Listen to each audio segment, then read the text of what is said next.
On est souvent dans le comment, on est souvent dans la méthode qu'on souhaite appliquer. Et à chaque fois, en fait, j'ai toujours la même C'est réponse. ça. Il y a différents niveaux de compétences. Il y a l'incompétence inconsciente. Je ne sais pas que je ne sais pas. Pour ceux qui partent et ceux qui partent. Yo, j'ai une séance dans quelques minutes et je me suis dit, je vais essayer de malgré tout de faire une vidéo assez rapide. Alors, je suis en train de préparer le prochain podcast pour le groupe privé. Je me suis rendu compte qu'il y a une question qui revient souvent et cette question c'est comment? Comment faire? Que dire à un enfant? Comment faire? Comment mieux s'organiser, etc. Quelles sont les techniques à appliquer? On est souvent dans le comment, on est souvent dans la méthode qu'on souhaite appliquer. Et à chaque fois, en fait, j'ai toujours la même réponse. Déjà, il faut changer soi-même avant de vouloir changer les autres. Et la réponse est surtout dans le pourquoi. D'ailleurs, lorsqu'on s'intéresse au développement personnel, alors je parle un peu vite pour essayer de gagner du temps. Lorsqu'on s'intéresse au développement personnel, à la spiritualité, etc., on met en avant le pourquoi et on dit le comment, en fait, ça va se gérer tout seul. Je me suis dit, autant faire une vidéo pour expliquer pourquoi. En fait, ça se joue au niveau du subconscient. Il y a différents niveaux de compétences. Il y a l'incompétence inconsciente. Je ne sais pas que je ne sais pas. Je suis même pas conscient, en fait, du problème. Il y a l'incompétence consciente. C'est le but de, par exemple, mon compte Instagram, c'est de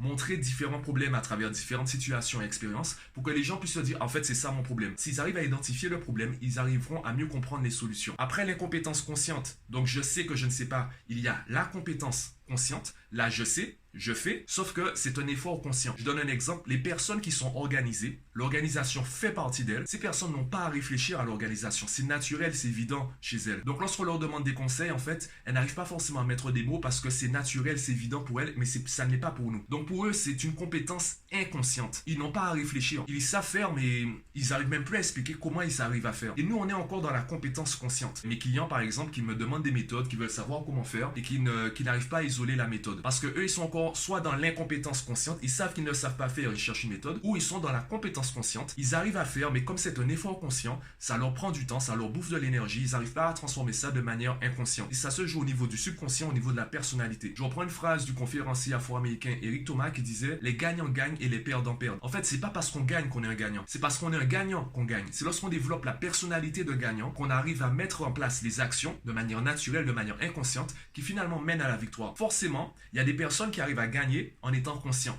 Sauf que pour elles, ça représente un poids. C'est vraiment des efforts et c'est la différence entre une action inspirée et un effort. Pour faire plus simple, et je vais m'arrêter sur ça, puisqu'elle est déjà l'heure de ma séance. Une action inspirée, en fait, c'est inconscient. Comme l'artiste, en fait, l'idée vient et boum, je la fais. J'arrive même pas à expliquer d'où ça vient. Par contre, l'effort, c'est à moi de tout faire. L'idée vient de moi, je crée l'idée, je crée tout. S'il arrive à développer cette compétence inconsciente, cette inspiration qui vient et qui arrive à le guider à travers la création de son œuvre, ce sera beaucoup plus agréable pour lui et il aura certainement de meilleurs résultats sur le long terme. Donc, au lieu de réfléchir au comment, il faut déjà réfléchir au pourquoi. Et le pourquoi, c'est un changement de personnalité, changer sa façon d'être, changer ses habitudes, changer les pensées qu'on a, changer les questions qu'on pose à notre esprit avec les informations pour ensuite arriver à trouver naturellement les actions à mener, les actions inspirées qui nous permettent d'obtenir le résultat qu'on souhaite avoir. Je m'arrête sur ça, il est l'heure de ma séance. Dis-moi ce que tu en penses en commentaire et je te dis à plus tard. Quand je serai grand, je veux habiter à la mer avec mon père et ma mère.